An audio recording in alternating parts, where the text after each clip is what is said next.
ভাই আমি টোকাই টিভি থেকে আগত। আপনি যেভাবে এভাবে তিরিং বিরিং করে বাইক চালাইতেছেন, আপনাকে রাস্তা ঠাপাচ্ছে নাকি আপনি রাস্তাকে ঠাপাচ্ছেন, নাকি রাস্তার জনগণ আপনাকে ঠাপাচ্ছে নাকি আপনি জনগণদেরকে ঠাপাচ্ছেন? আমার তো বুঝে আসতেছে না, একটু বলেন তো আমাদেরকে। কোনো ড্রাইভার ইচ্ছে করে একটা পিঁপড়াও মারে না।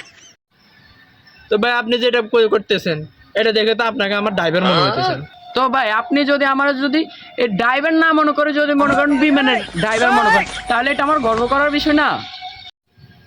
তো ভাই আপনাদের এভাবে তিরিং বিরিং করে গাড়ি চালাচ্ছেন, এ দ্বারা আপনারা কি বুঝাতে চাইতেছেন? হ্যাঁ, এটা ভাই এক কায়দায় বলতে পারেন যে খয়রাতি। কারণ খয়রাতির কিছু না থাকলেও একটা বাইক আছে, বাইক থাকা মানে কি টাঙ্কি ফুল মানে খয়রাতির বংশধর না।